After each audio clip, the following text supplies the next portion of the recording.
We love it. Not a fan of basketball or avocados. Likes hockey and artichokes. So Charlie Cullen. We'll keep it going for him. Charlie Cullen. One more time also for the staff here at Sushi Hai. Dustin Harris.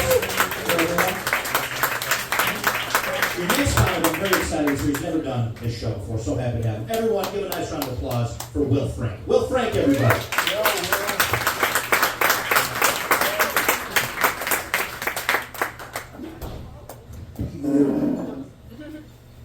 Before I begin, I'd like to once again wish my lovely wife, Lydia in the back corner, happy birthday. Happy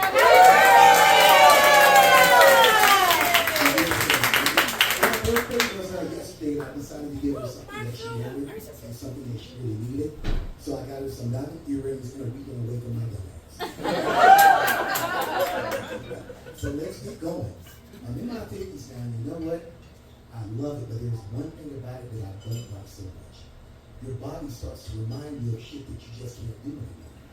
You know? I mean, a lot of people, they get in their 50s. I mean, we're almost half of them, right? And we decide that we're going to get fit.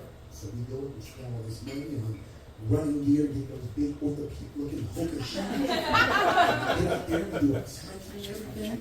And then we get out there, we take one step, and we realize that we fucked up. The minute that heel hits the pavement, it sends a signal to your brain going, sit your old ass down. And that's what you do. You go back in the house and you decide to go and look at your aspirin bottle and everything, and you turn it around and look at the directions, and it looks like a fucking thumbprint. You're like, what is that? And I don't want to have that basically use the camera on the phone and make it bigger just so you can read it, that way you don't kill yourself. And then, you know, you go to the doctor, it's even worse because the doctor also reminds you about the things that you can't do anymore, you know. I mean, I don't remember what I was doing during spring break in the 90s, but my blood test results and my physical exams remind me constantly. I mean, does anybody else have, anybody else have beer pong elbow or cake stand shoulder? Okay. And then when you're over 50, it's the worst thing going to the doctor because one, you gotta go every 6 months. It's cold as hell in the office and they make you stand in your underwear and you're in there getting molested to classical music. I don't get it. I'm like, first of all, if I'm gonna sign some paperwork and have somebody touch me that I really don't know, I should be able to at least pick the soundtrack to my intent. You know, seriously. And then I started thinking about the music and I'm like, well, EDM isn't going to work because that's way too many flashlights in that room. And then also, you know, rap hip-hop is a little too aggressive because I'm not wearing pants at the time. And so then I think jazz, you know, because jazz makes things easy. Because when you're over 50 and you're gay and you go to the doctor, his finger is going to be greasy. And then, you know, just like a cheap date, the doctor fills you up and tells you, see you in 6 months. And I'm like, really? What are you doing at 6 tonight? You just have a moment. You fucking touch me, okay? And my insurance companies wonder why I got to change primary care managers every 6 months. And so my wife, the lady that I introduced earlier, we're empty nesters now. And we got 2 little rescue dogs named Hall and Lumps. That's my favorite group, yeah. And I mean, if you've been watching those guys in the news, you know that the only time you see them together is when I put up a picture on Facebook, all right? And the thing, though, that I've realized with having these 2 dogs is that I love them way more than I ever loved our kids. It's terrible. I mean, my dogs, they can go in the house and they can just tear up some shit, you know, that's very expensive, take a dump in the middle of the floor. And we go up there and we try to reason with our little rescue dogs. We're like, Paul, buddy, are you okay? You need some pumpkin? You need a walk? But I remember when my kids were teenagers, even if I thought they were talking shit about me, I approached them a lot differently. I'd be like, hey, you, come here. I will fucking end you. Do you realize that? I will fucking end you. I'm a retired cop. Do you remember that? I can make it look like you attacked me.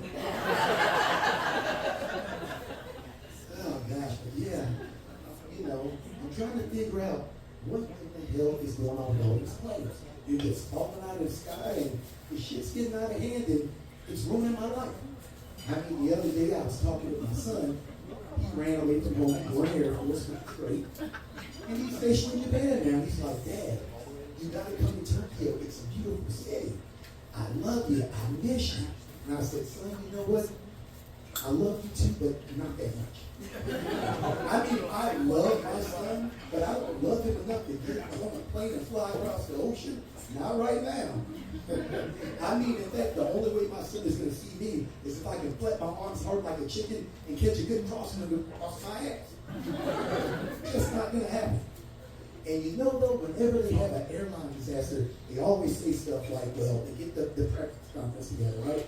They got the local officials, they got the NTSB there, and they got the FAA. And what do they say? We're going to pull the black box, and we're going to go through the wreckage, and we'll get back to you in about 6 months. Well, you know, I was thinking, there's an easier way to do that that's a lot cheaper, and we can find out what happened to that plane a lot quicker.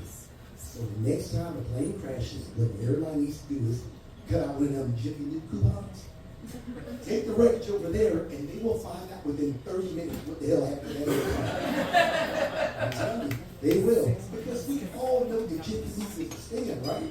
They tell you, oh, we got these coupons, but by the time you finish checking out your car or whatever, it's going to be 3 times what you thought the coupon was actually worth. And you know it's always bad when the Jiffy Lube manager comes looking for you?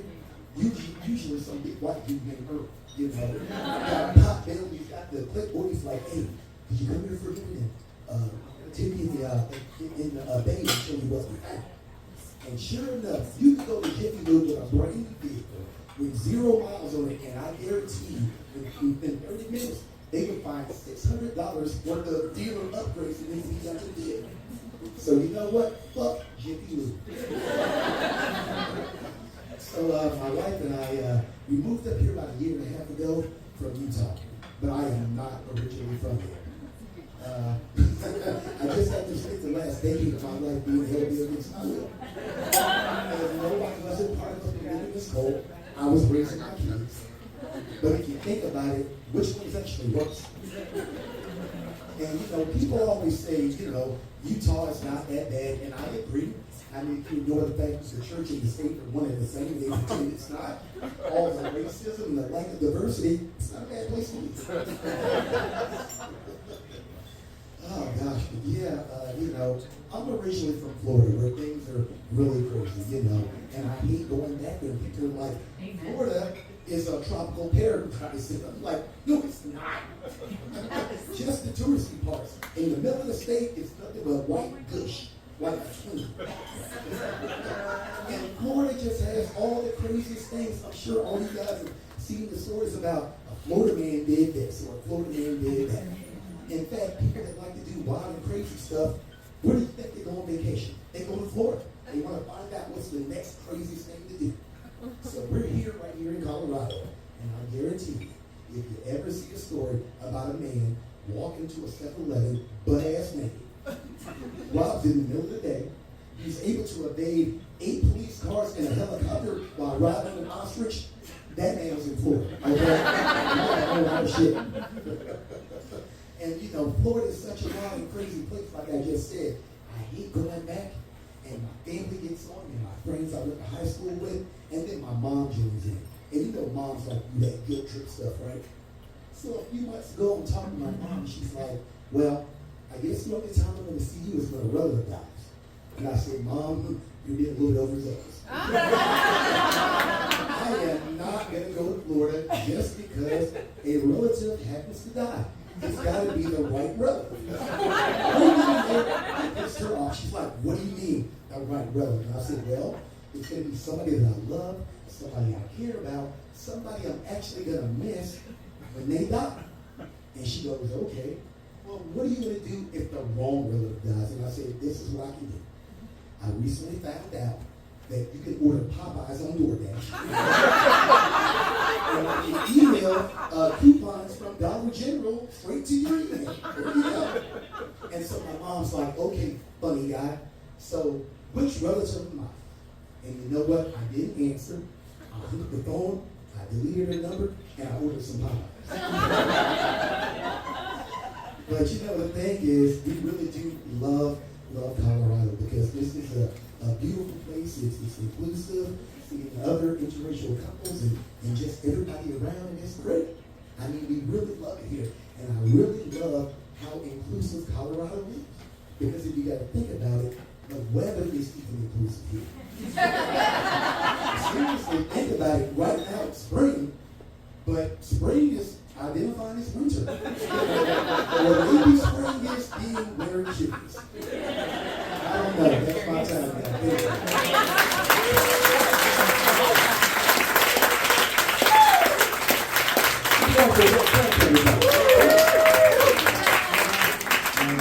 We have 3 comics left. They're all fantastic. Your next comic, I'm so happy to have her. Everyone, give it up for Delina Jajikos. Delina Jajikos, everybody.